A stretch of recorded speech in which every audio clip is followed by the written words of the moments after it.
One of the many elements that separates video games from other entertainment media is that its sequels often tend to exceed their predecessors. A great movie is sometimes lightning in a bottle, with any potential sequels typically trying and largely failing to recapture the same magic. Video game sequels, on the other hand, often build upon the mechanics laid out in the original, leading to a bigger, denser, more varied experience. Uncharted: Drake's Fortune possesses an appropriate name. It charted new territory for developer Naughty Dog, and while its boundary pushing is admirable, it also suffered from some growing pains. Uncharted 2: Among Thieves arrived just 2 years later, aiming to outdo what's come before. You in then?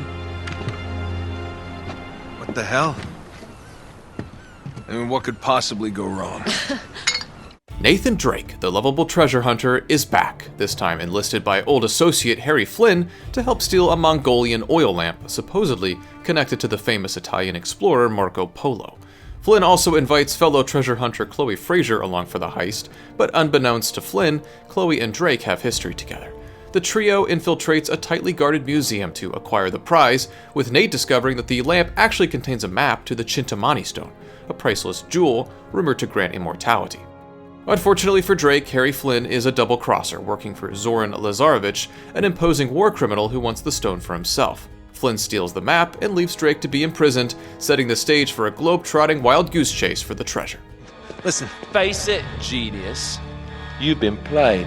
The story in Among Thieves is significantly grander compared to that of Drake's Fortune, thanks to more characters featured and more locations visited. Elena and Sully round out the primary cast returning from the first game, which is great to see, as they're two of my favorite characters from the franchise, although the latter mostly sits this adventure out. Uncharted 2 benefits greatly from its antagonists, who leave a much bigger impact than those from Uncharted 1. Harry Flynn is remarkably easy to hate, especially given that you actually spend time with him in-game. Chloe also emerges as a strong franchise protagonist, though her morality is often portrayed as a little more gray than the likes of Nate or Elena. Save my ass again. You alright? Get off the train, Nate. What are you talking about? You have any idea what I've been through? I never asked for any of your bloody heroics. Uncharted 2's narrative is presented at a breakneck pace, with cutscenes appearing at a steady clip throughout the game's 26 chapters. They're well directed and feel appropriately cinematic for the circumstances, featuring the same great writing found in Drake's first outing. Humor is used to fantastic effect, with virtually every character inexplicably full of witty retorts. When you put it that way, it does sound pretty stupid. Yeah, thanks for the input, Jeff. One notable addition to the storytelling present in Among Thieves is frequent discussion between characters as you play through the levels. Drake is almost always accompanied by at least one other person, leading to various conversations as you explore the world. Now what do you bet that will take us right into the boiler room? And from there, we're in. Yeah, in like Flynn, right? What? In like Flynn. I don't get it. Just give me a boost. This more organic character development goes a long way towards fleshing out the cast beyond what you see in the cutscenes.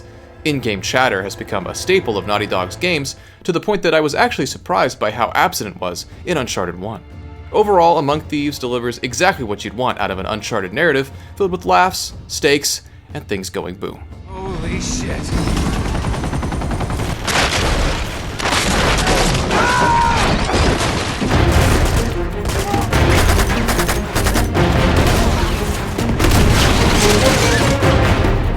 Just like before, Uncharted 2 typically finds you with gun in hand, mowing down dozens and dozens of baddies as you race towards the treasure. The core mechanics here are virtually unchanged, with cover remaining as a vital safe haven as you pick off enemies. Your available arsenal is fairly similar to what was on offer previously, but the feel of the guns has seen a marked improvement. Shooting feels heftier than it did before, leading to much more satisfying gunplay. Enemy variety has also seen an increase, with some now outfitted in heavy armor, requiring much more damage before being felled. There are also a number of sequences that require you to avoid turret fire while contending with the standard mobile enemies, a predictably chaotic combination. Uncharted 2's combat is definitely improved, but it's not perfect. There were multiple instances where I wasn't sure where I was supposed to go during a firefight, leading to many deaths as I treaded down different paths. Sometimes it seems like the game is intent on spawning enemies until you pass an invisible checkpoint, which may not actually be the case, but that perception led me to feeling some level of futility more than once. The last act of the game also leans too heavily on combat, often feeling like a slog as you arrive at yet another posse of indistinguishable bad guys. The contexts of these fights are climactic and engaging, but it's difficult to appreciate that as frustration mounts. There seems to be a perception from some that the Uncharted series is mostly composed of cinematics and easy gameplay, but I can assure that that is not the case. The last few chapters of Among Thieves will likely have you hurling expletives at the screen, and despite featuring some incredible environments and satisfying story moments, are the weakest sections of the game. No! Got it!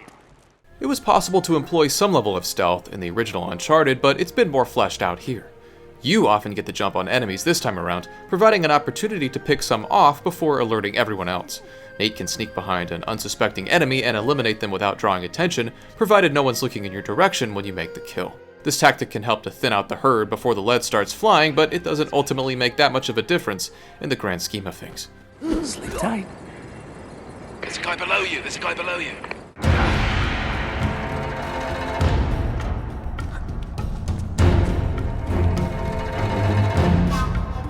Just like its predecessor, Uncharted 2 contains a number of different gameplay types to chew on outside of combat. Traversal is even more prominent than it was previously, and while it's pretty much exactly the same from a mechanical perspective, Naughty Dog has managed to make it much more engaging.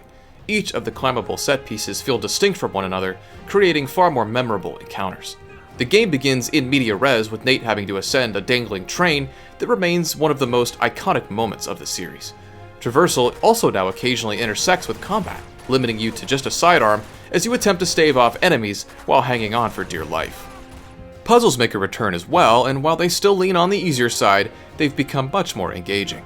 Perhaps the biggest reason for this is their spectacle, feeling much grander in scope. They may look complicated at first, but they still boil down to some pretty simplistic lever pulling and switch pressing, but when they're so creatively designed, you don't really care. Drake's journal is instrumental in determining solutions, adding a fun gameplay wrinkle to the cognitive conundrums. They serve as much needed moments of downtime, but things can't stay quiet for long. This is Uncharted, after all. Alright, hey, come on, admit it. You're impressed. I am. I'll throw you a banana.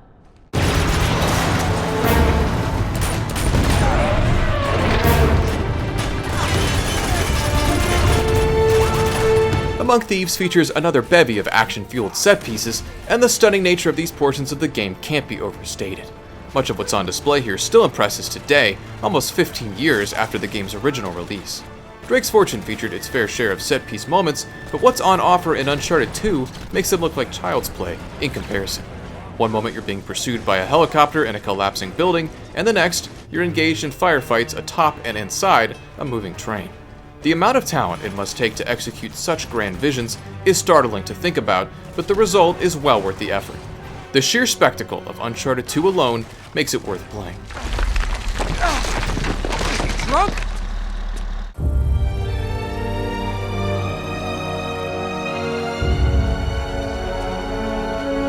Another very clear area of improvement in Uncharted 2 is its presentation.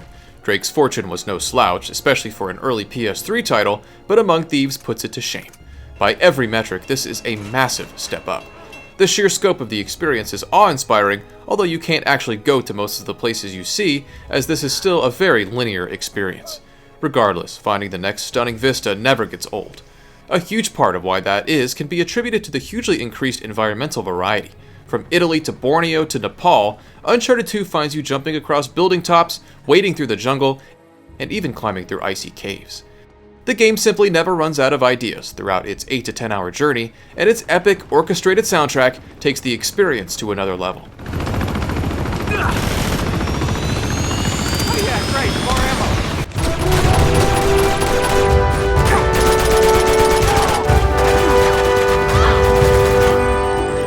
If you examine the core mechanics of Uncharted 2 relative to its predecessor, it really hasn't changed all that much. It's still a cover-based third-person shooter with no real mechanical character progression. It's in the surrounding elements of this baseline experience that Among Thieves improves so drastically. The story contains greater depth and characterization.